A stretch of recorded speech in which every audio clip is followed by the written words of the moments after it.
All right. My culture cruise senses are tingling.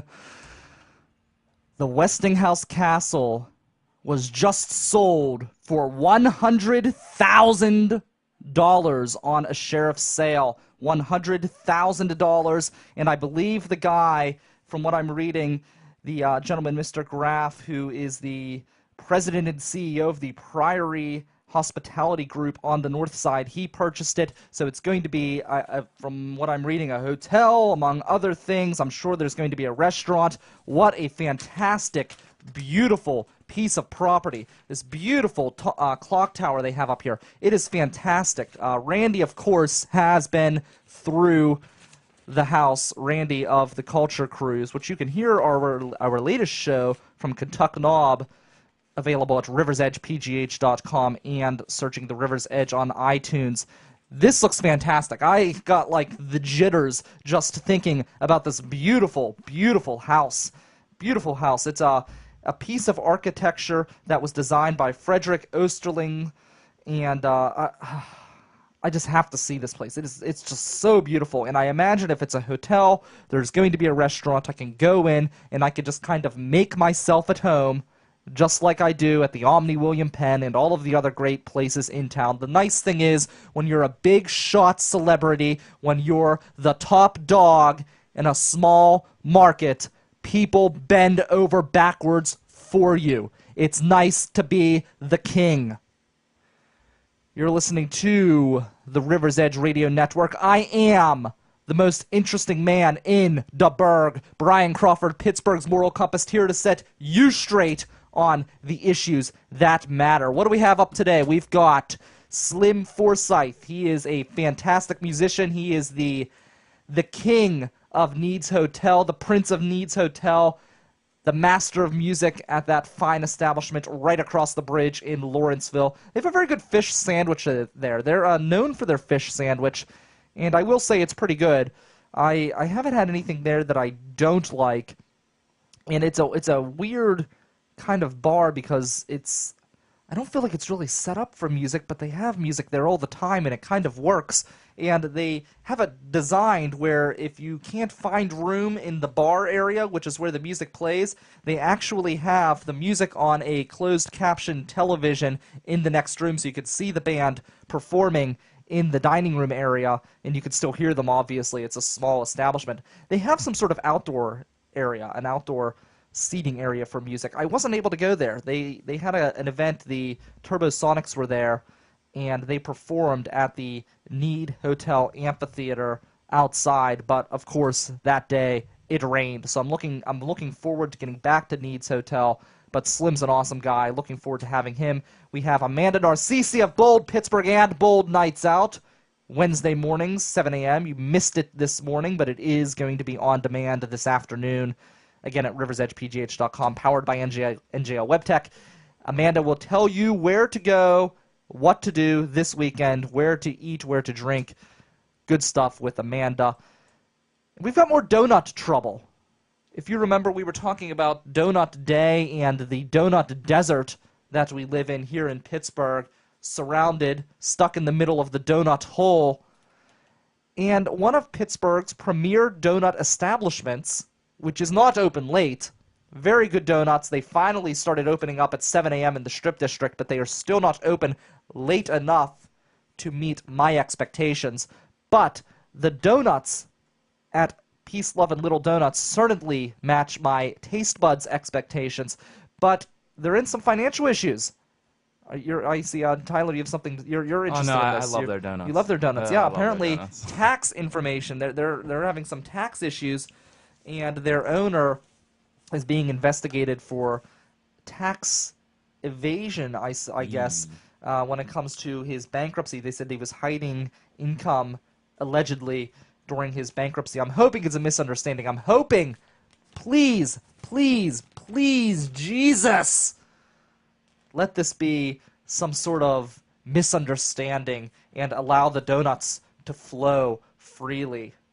A good friend of mine works at the Bethel establishment, the Peace, Love, and Little Donuts in Bethel. I've never been there. I've only ever been to the one in the Strip District. I've been out to the one in Bethel. Is the one in the Strip District the original? I have no clue. You have no clue. No. They make a damn good donut, though. If they were do. only open at a later hour, there's nowhere to get a donut late in the evening here in the city. And people tell me, go to the gas station, go to Sheetz. I'm sorry, I want premium donuts at all hours of the day. And I don't think that's an unreasonable thing to ask when you live in a major city. Kathleen Kane is in the news again. She's actually crossed over from political news and cultural news into the weird news. The weird news. Kathleen Kane is making an appearance in the weird news, and we are bumping the weird news all the way back. All the way back. End of the show. So hopefully that is okay. Not with you, because I don't care what you think. Hopefully that's okay with what the Mon Monster, because as you know, we tell 3 weird stories every week to keep the Mon Monster at bay, where I, Brian Crawford, your benevolent host, savior of the city of Pittsburgh, keeps the Mon Monster at bay each week by entertaining it with 3 weird, bizarre news stories. So you are welcome for that, as always. I am starving, and I really want a donut right now. I was eating like a cinnamon pastry before I came in. I saw that, yeah. It looked like it would have been really good when I got it a day ago, but I came home and passed out, and it just was like one thing after another. But Lindsey Graham, he has announced that he is not supporting the Donald for president. He's done with the Donald. Yeah, He I is saw that not, yesterday. not supporting Donald Trump. I have an interesting take on that. All of the party insiders, the local insiders, are all celebrating. They're ringing the bell. They're woo! Woo! They're doing the woo. Woo, girl. Because they are supportive of Lindsey Graham and his dumping of the Donald. I have an interesting take on it, and it's not I don't think it's a pro-Donald take, a pro-Trump take, but I think it's maybe a different look and something that other people, most people, are not considering when these candidates are dumping the Donald, when these candidates are turning their back on the Donald coming up to the presidential election. So we're going to get into that. We're going to get into lots of good stuff today. I'm really tired. I've been like not being able to fall asleep. Has anyone ever worked? Have you worked tour 1? I guess you don't call it tour 1. Has anyone ever worked the night shift? The overnight shift. Not the late night shift, but the overnight shift. How do you go to bed? Because for me, it's not the sunlight. I know everyone is worried about the sun. It comes in and it wakes them up. It keeps them awake. But I don't have that issue. I could sleep in the middle of the sun, right outside, sun beaming down on me at noontime. In fact, if I had a yard, but, you know, a busy, important person like me, there's so many demands. I don't have time for housework and yard work and things like that, so I have people for that. And the yard, I just don't have a yard because I need to be here at the studio at a moment's notice. I need to get to all of my meetings. I'm a very, very important person. I know you don't understand that, but take my word for it. So I don't have a yard. I don't have time for a yard. So I don't have the opportunity to sleep outside in the sun, so I got to sleep inside. But for some reason lately, I just haven't been falling asleep. I don't know what it is. So I get like 4 to 5 hours of interrupted sleep, and then I have to wake up and kind of go through the motions again, get through work, come here, and it's taxing. It's taxing. So if you know, feel free to tweet me, and if you have a comment on the Lindsey Graham situation. Oh, and we are going to be holding him accountable. We live here in the Commonwealth of Pennsylvania. It's one of the oldest states, so technically not a state, but one of the oldest, we'll call it a state for simplistic reasons, one of the oldest states in the Union. So we have a long-held tradition of values here in Pennsylvania. So we are going to use the 3 values that are found in our Commonwealth's motto, and we are going to hold the Senator, Lindsey Graham, accountable to those standards because he wanted to run for president, and he would have had to win in Pennsylvania. Pennsylvania is one of those toss-up states that everyone fights for. He'd have to win here. So we're going to hold him accountable to the 3 values that we hold dear here in Pennsylvania. The values of virtue, the value of liberty, and the value of independence. So all of that coming up on the River's Edge.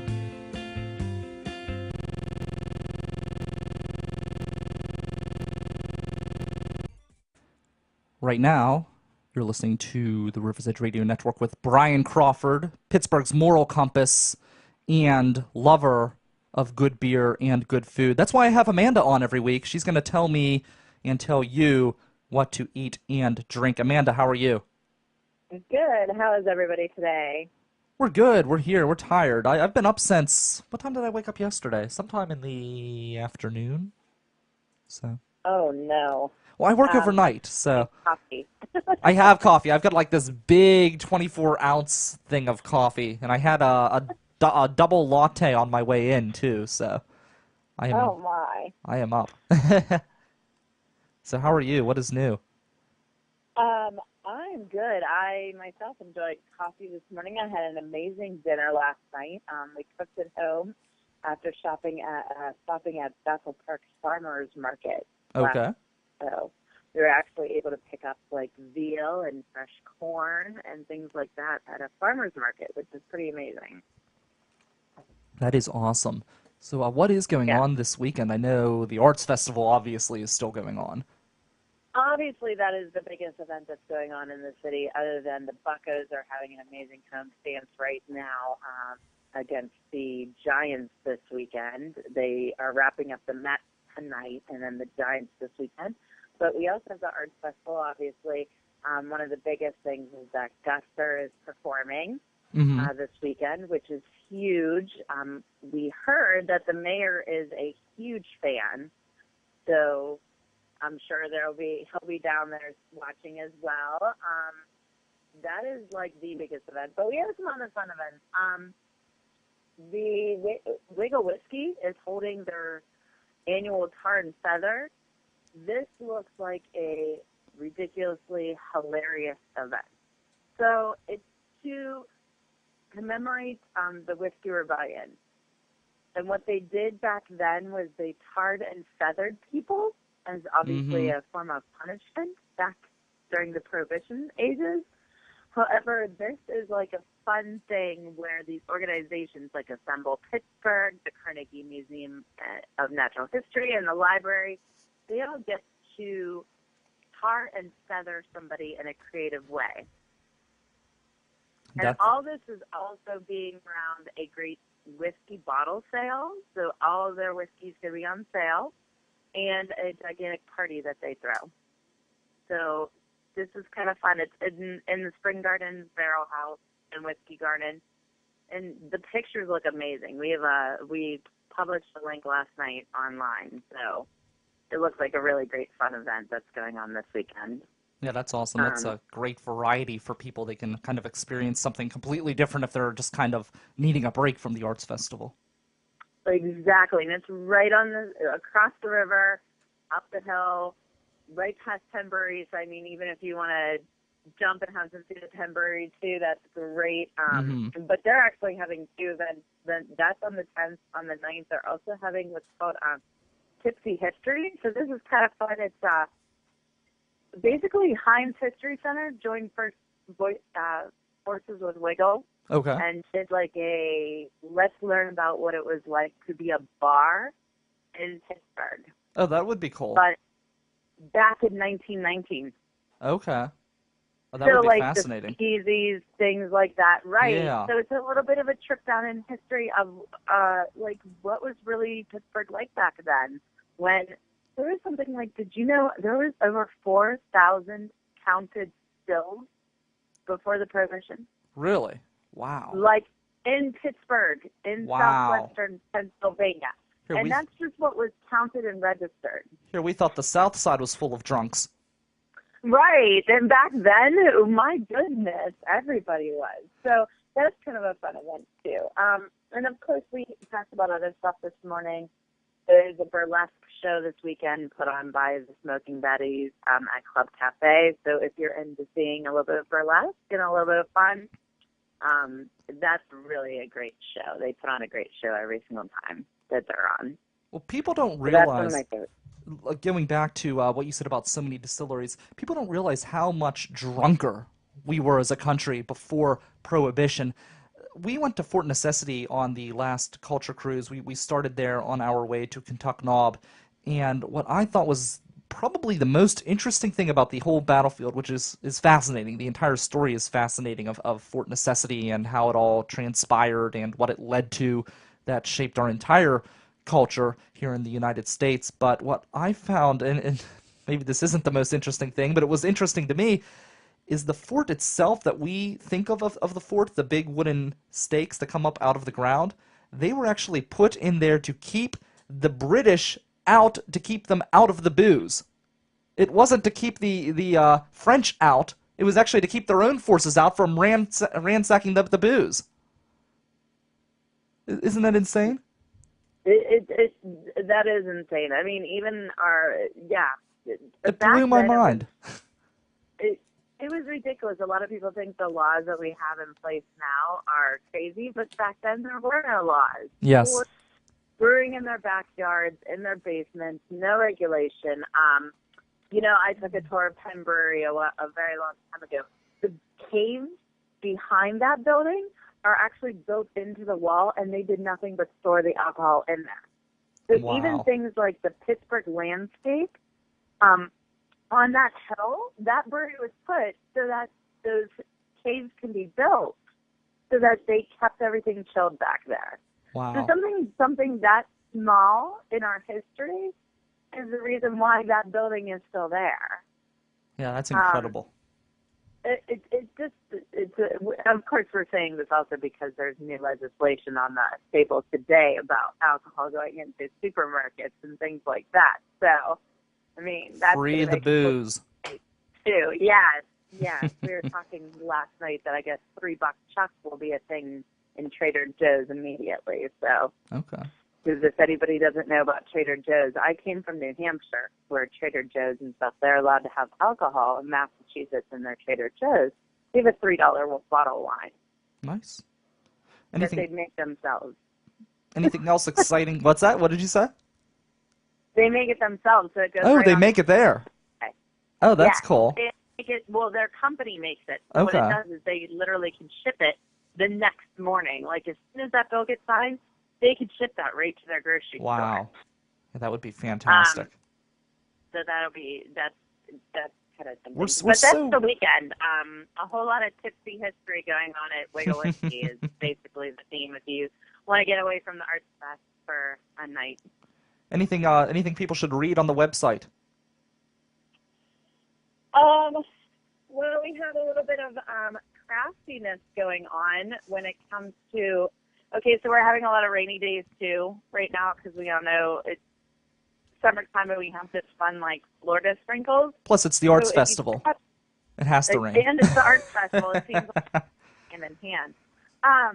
If you check out our website right now, we have a great home section, which is talking all about upcycling and some fun summer stuff. Like, for instance, our good friend Missy wrote a piece on how to make drink toasters out of straws. Oh, nice. That's interesting. So instead of throwing away your straws, you grab some duct tape and you can make toasters out of them. We have old pallets laying around, or if you see pallets in a dumpster in a nearby store, take them, because we have a great tutorial online about how to repurpose I've seen some of those. Planters outside. Oh, that's cool.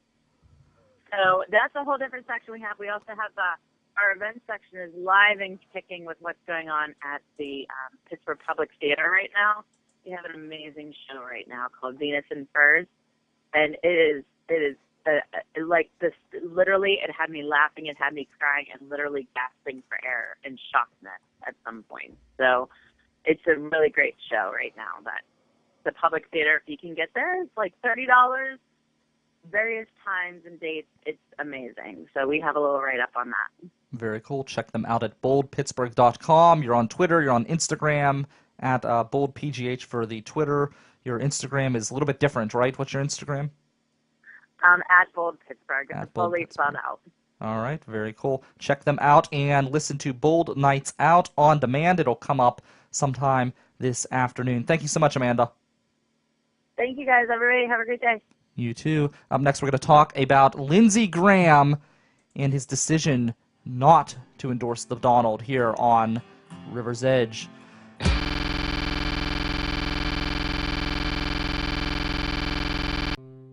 It used to mean something when you signed your name to something.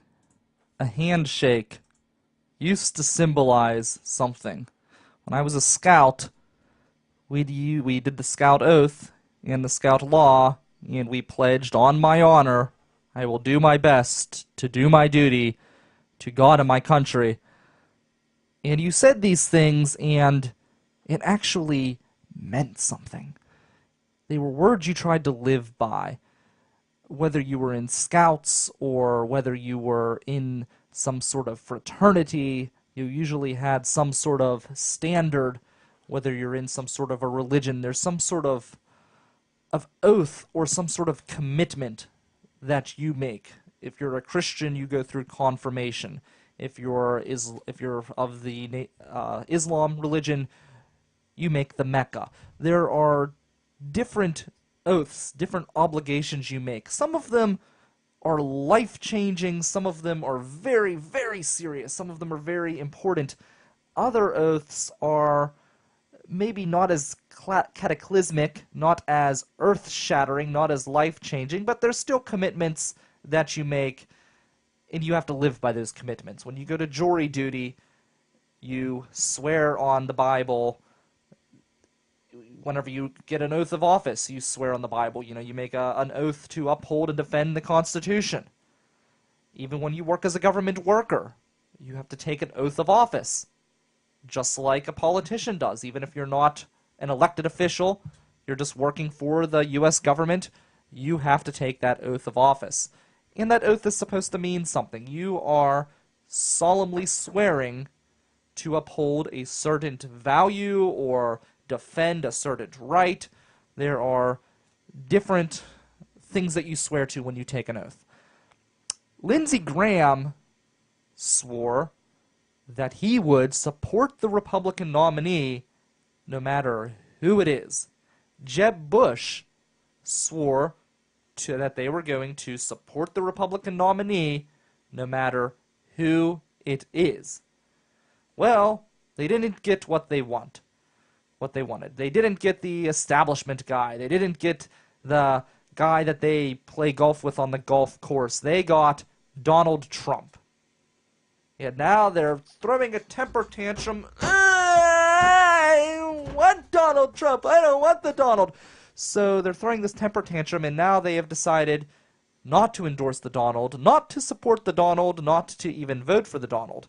Personally, I don't think I really want the Donald, but I didn't sign my name to that pledge. When you sign your name to something, that is supposed to mean something. Lindsey Graham is a senator. He wanted to run for president. Jeb Bush was a former governor. He wanted to run for president. These people are running for an office which requires a certain level of trust. Right? Right. A certain level of trust. Well, you can't even hold them to their word when they write it down on a piece of paper, when they sign their name to the line. How were these people supposed to be trusted to be president? Then again, we do have a Clinton running for president and likely to be the Democratic nominee, even though that still hasn't been decided. The media is telling you that it's a for sure deal. That's not the way it works. There's still a convention to be had. And superdelegates are not pledged delegates. They are not committed to her. So even though I think they probably will vote in her favor, there's no guarantees. There are no guarantees, so we will see what happens at the convention. It's going to be very interesting. But in less than 30 seconds, I am going to hold Lindsey Graham accountable according to the values of virtue, liberty, and independence, the three values in which this Commonwealth have been founded. That's up next on The River's Edge with Brian Crawford at riversedgepgh.com.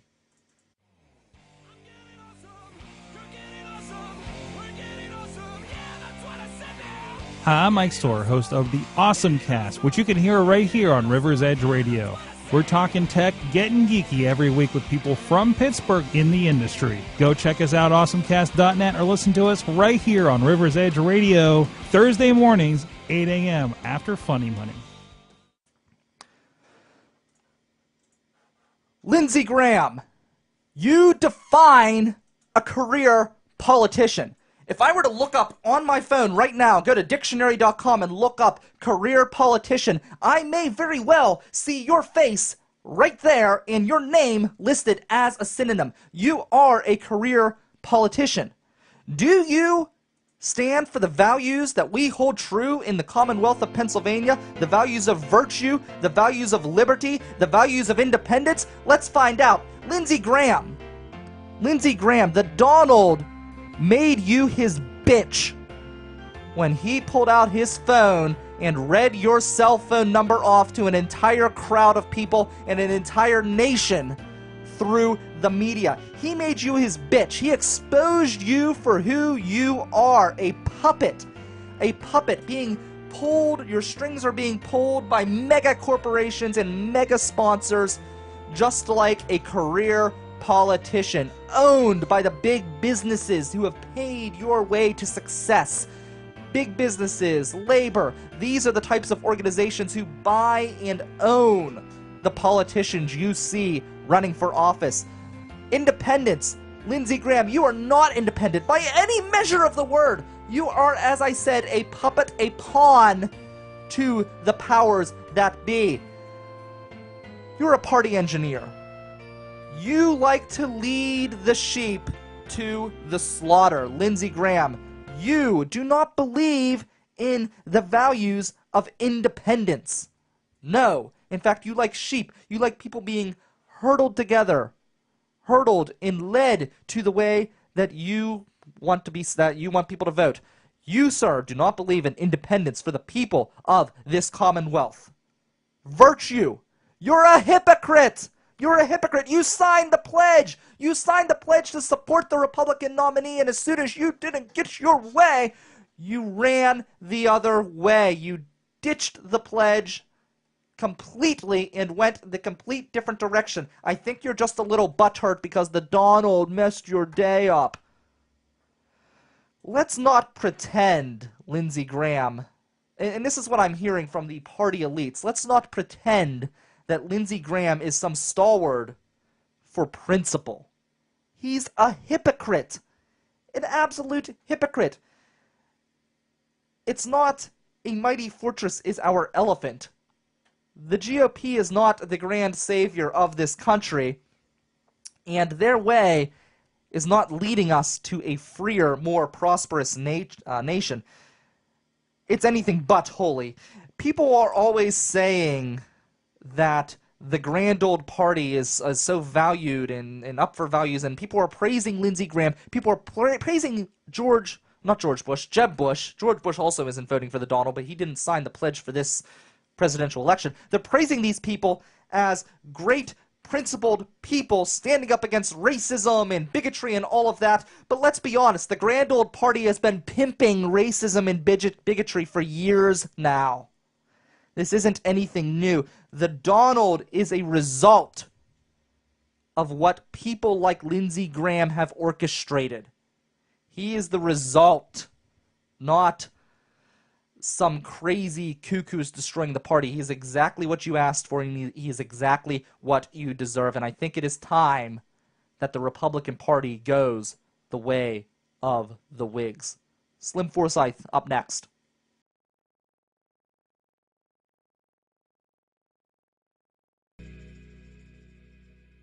All right, I am back, and I have with me one of the coolest guys in the music scene, Mr. Slim Forsythe. He is the king of Needs Hotel. Slim, how are you today?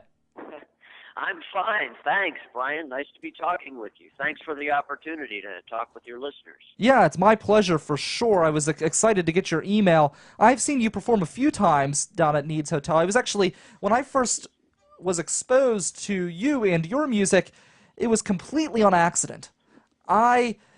somebody at work at my job said they know I like to go out to the different bars and eat, and they said, I've heard that Needs Hotel has really good bar food. You need to go down and check it out. So one day I was available, and I thought, sure, what the hell, I'll go down and check out the bar. And I go down there, and it is like wall-to-wall people, shoulder to shoulder. I don't know how. Somehow I managed to actually get a seat at the bar, which is kind of dumbfounding considering how many people were there. I'm not sure how I managed that, but it was your birthday party, and everybody came out because you're this massive celebrity in the Pittsburgh area, especially at Needs Hotel. So it was really jam-packed, and I was able to see your music there. And you do a couple different you're in a couple different bands. Is that correct? Because I know you were playing with an Irish group when I saw you there. Okay. Well, now I've got the coordinates here. I know the exact day. That was my 60th birthday celebration, and I really pulled out all the stops. I played with the Beagle Brothers, who are the house band on my TV show, live from Needs Hotel, and dear friends of mine for the last 10 years. And then I played with my steady band, the New Payday Loners. And then I did perform with my Irish band, which I do 3 or 4 gigs a year now during what I call Irish season, which is sort of early March, March basically. And so, thanks for the kind words, and it's great that you got down to Needs Hotel. I live at Needs Hotel. Oh, you live there? I live up on the 3rd floor. It's actually a men's hotel. Oh, that's cool. And, I've been there since August of 2008. Jimmy Need, the owner and proprietor, is like a brother to me, and there's all sorts of wonderful things going on there with live music, and they do have the best fish sandwich in the world, too, the famous fish sandwich. I've had it. It is good, and I'm wondering, Slim, how you've managed to stay slim living above Needs Hotel, because I know if I lived there, I'd be downstairs eating practically every day. Well, I eat 2 or 3 times a week there, I would say. I also get the Happy Hen breakfast, which is cage-free hen eggs and a couple of English muffins. But I do get a fish sandwich once or twice a week. And I do a lot of walking and, a lot of other things to keep slim. The music keeps me slim, too, I think. Yeah, the music is great. It's so much fun to listen to. And I was really... The last time I saw you performing there, it was supposed to be the big opening for the amphitheater, and unfortunately it rained. But you guys were playing the Star Spangled Banner. I've never heard a local band go up on stage and play the Star Spangled Banner. That's very unique. There's a little bit of a story to that too. There's this fellow. His name is Lenny, and he's from the neighborhood, from Lawrenceville there, and he just likes to go around and sing the Star Spangled Banner. And so whenever I see him, I tell him when my next show is and ask him to come and sing. and he does usually. And he sings some Irish songs. He sings in churches. Just a nice fella. So that's what you heard. And that, yes, we were hoping for nice weather, and we would have been the opener for the outdoor amphitheater season, which goes from late May up until the end of September, usually on Saturdays. We play outside to various different bands. We just had the Elliots there last Saturday, fabulous band from around here. And this Saturday is going to be the Needs Hotel Band, which is sort of like the house band of Needs Hotel. And Johnny Vento and Jimmy Need and some other guys from that outfit, they kind of really took live music at Needs Hotel to a whole new level. They were responsible for building the stage in the lot next door, which we lovingly call the outdoor amphitheater. And I just happened, that all happened to coincide with my move into Needs Hotel.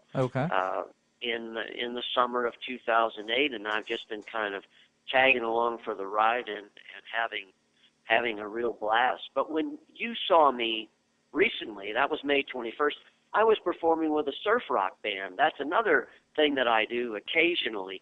See, I'm all about classic country western music. I do a lot of Hank Williams, Ernest Tubb, Bob Wills, Buck Owens, Johnny Cash, and I do a lot of mountain gospel stuff, Stanley Brothers, Carter Family, and even some contemporary artists like Gillian Welch and so forth. I just love that stuff. Which I think is and great. I do some bluegrass, yeah. But once in a while, I like to kick back and do some rockabilly, and even when the Turbo Sonics back me up, I do some old rock and roll stuff. They are a classic instrumental surf rock band. They take it very seriously. They have a tremendous respect for that material and do it very well. But, 3 or 4 times a year, I'll do a show with them, and they're kind of like, then we do like some rockabilly stuff, and it's a blast. Yeah, great guys. Jason, he's a friend of ours here at the River's Edge. But oh, good. Yeah, but I loved it. It was great to see, and I think it's cool that you do a lot of that classic country, because today's I don't like to put down any particular type of genre. There's good elements to modern country, but so much of it I feel like is so manufactured, and it's so there's a YouTube video. They actually show a bunch of country songs together, and they literally have the same song just being played at different speeds, and I feel like some of the older stuff is so much more genuine. So I always enjoy hearing that, personally. I know I'm kind of maybe not up with the times because of that, but I don't know. It's good music. Well, I like your attitude that you try not to say critical things about anything, and I respect anybody who's out there trying to get their own stuff across. And I always keep it positive too. And I agree. There's good music is good music wherever you find it. I play what I play because I love it, not because I hate what somebody else is doing. Sure. You know? But I just happen to love that old stuff. I started out, as a kid, I'm 60 years old now. I was a Beatles, Dylan, Stones, Creedence, Van Morrison kind of guy, all through the years that I was coming of age. And I really didn't start listening to country, to the old-time classic country music, until I was an older man, in my 30s. And that stuff just really knocked me out and kind of got me on a little bit different direction. Ever since I saw the Beatles as an 8-year-old boy in February of 1964 on the Ed Sullivan Show, like millions of others in my generation, from that moment, I could truly say from that moment to this moment, the only thing I ever really wanted to do was to be in a band.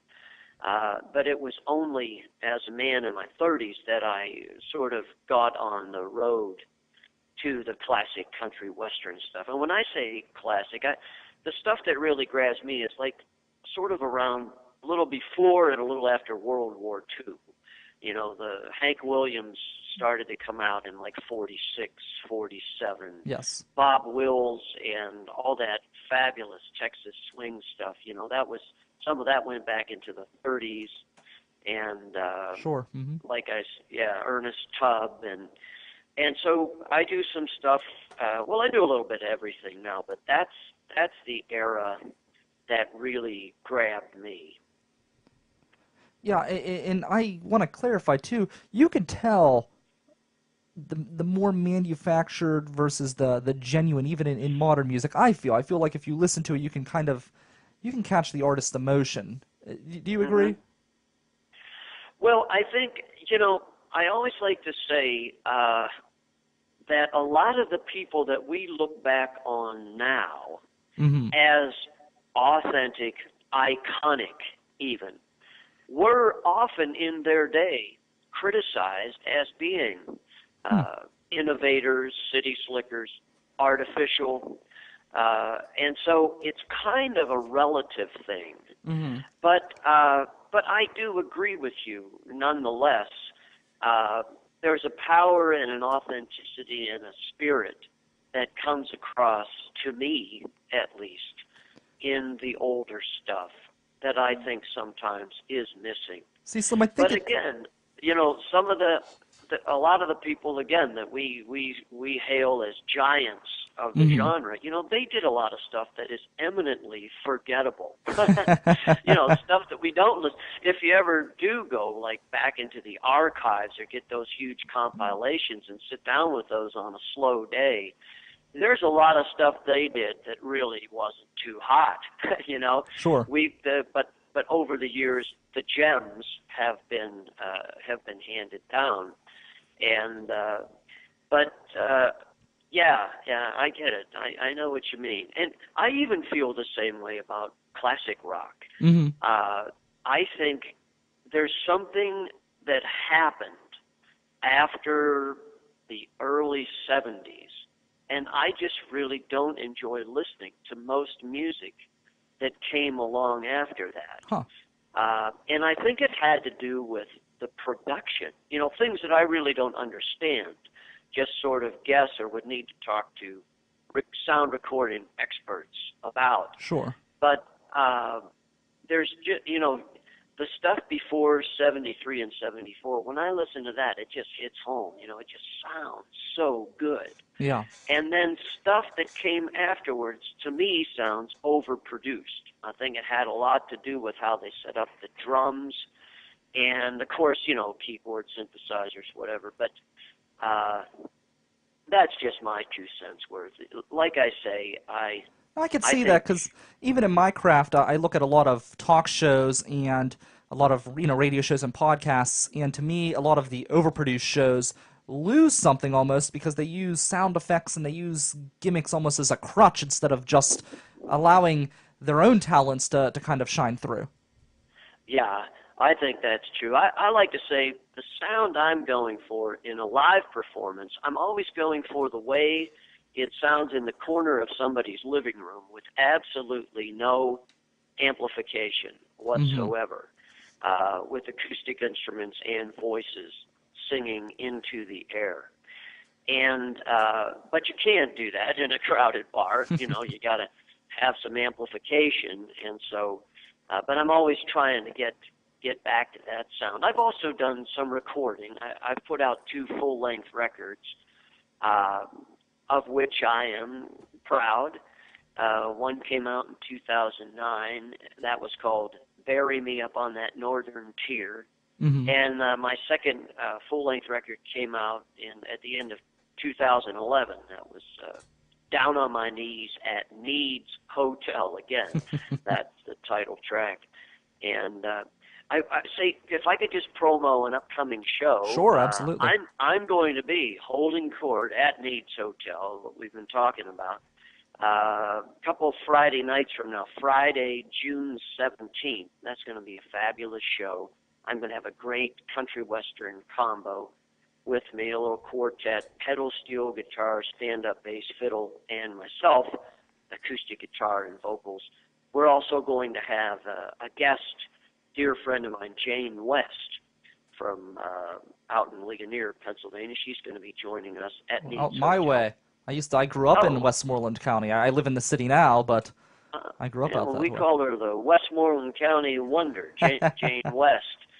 Yeah, that'll be, so Needs Hotel is at the corner of 55th and Butler Street in beautiful downtown Lawrenceville, neighborhood of the city along the Allegheny River, and that'll be 7 o'clock Friday, June 17th, and it's a free show, and it's smoke-free, family-friendly. Slim, I wanted to ask, you mentioned we have Slim Forsythe on the air with us right now. He's over the phone. You said that you discovered the classic country and you started getting involved in that later in life. Do you think that helped you in a way, or was that a hindrance? Because I look at, myself, I didn't discover talk radio until my early to mid-20s, and I didn't start, I studied it for a few years. I didn't get involved until, a few years ago, and now I run a radio network, and we're on 3 days a week. In some ways, I feel like it was a hindrance getting involved at an older age because now you've got to fight through so many other obstacles to get where you want to go, but in some ways the experience, the life experience has enabled me to talk about a variety of subjects, whereas maybe if I were younger I would, have to kind of stick to one thing, or I wouldn't have as much knowledge. Do you think, how did it affect you? Well, I think that's a very insightful observation there, Brian.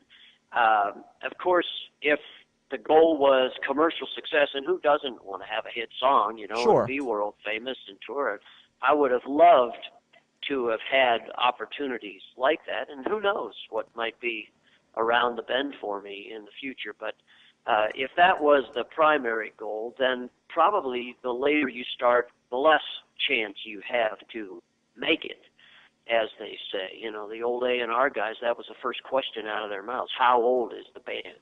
Mm-hmm. Because they wanted them young to get everything they could out of them before they wised up. But but on the flip side, yes, I think as a man in my 30s coming to the music of Hank Williams really seriously for the first time, you're in a position, just where I was in my life at the time, I think I was really at a good point for that music to really hit me and make a big impression on me, and to set me on a different path that I would not have been if I would have, started to listen to it seriously as a teenager, for example. As a kid, of course, you get a little bit here and there, jambalaya, hey, good looking. I think I did. I saw Your Cheating Heart starring George Hamilton, which came out in something like 65. I would have been 8 or 9 years old. But I didn't start seriously listening to Hank until, I guess, the early 90s, when I was, in my 30s. If you have a minute, Slim, I'd like to ask you about your TV show. Oh, yes, please, yeah. Yeah, how did that get started? You're on WQED, and I was able to see some of the show. I think it's very interesting. It's very well done, and I like the fact that you're basically, through the actual talk segments of the show, you're basically just sitting at the bar, sitting at a table, and having a conversation. Yes.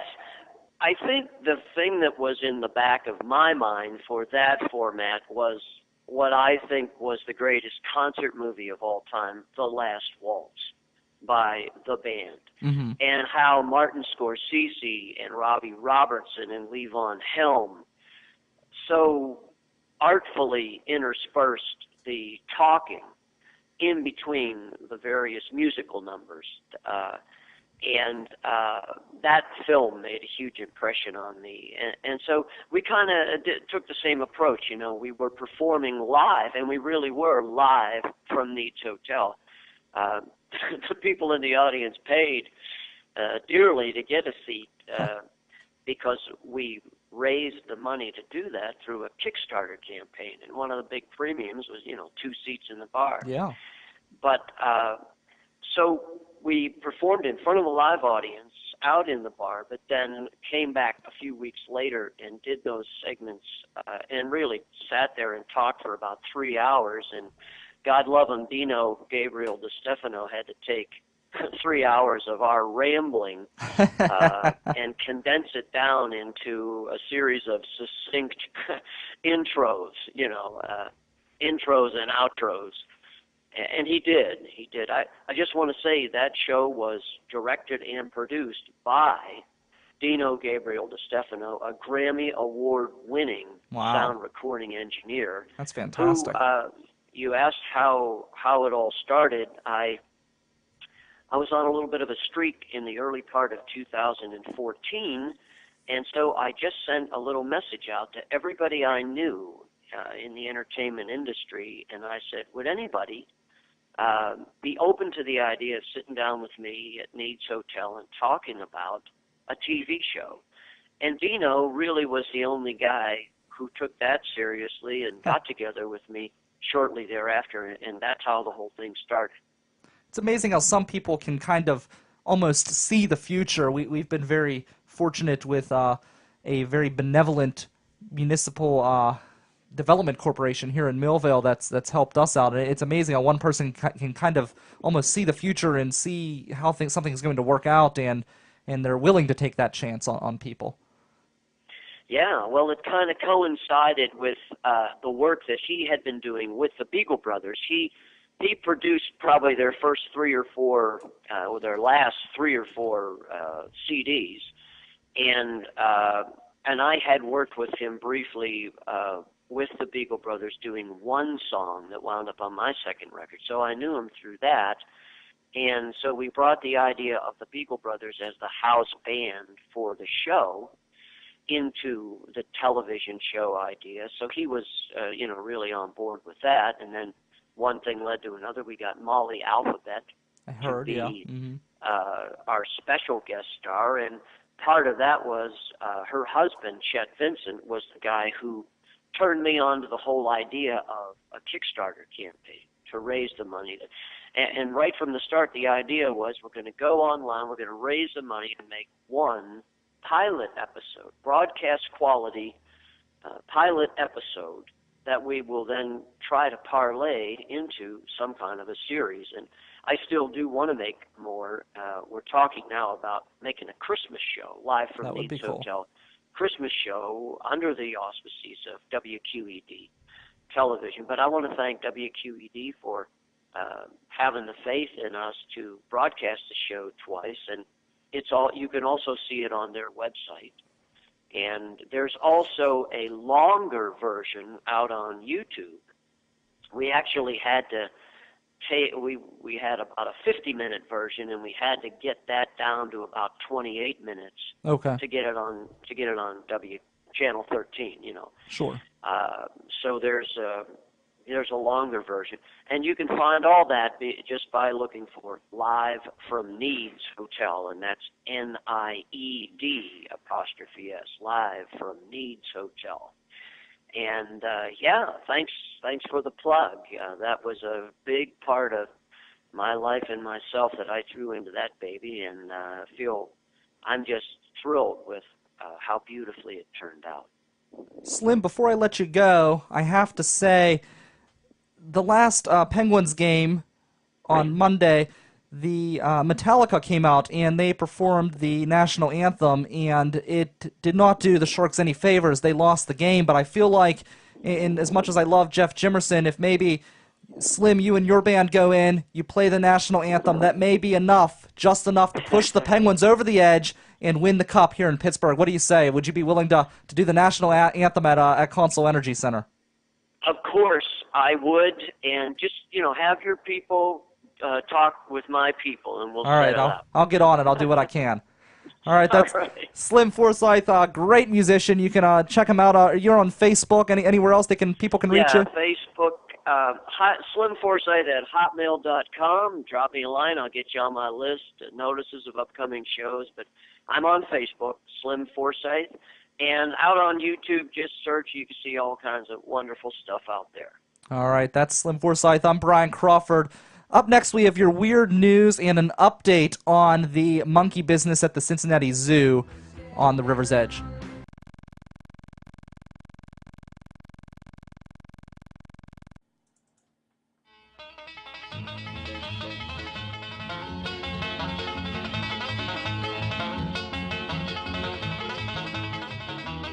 All right.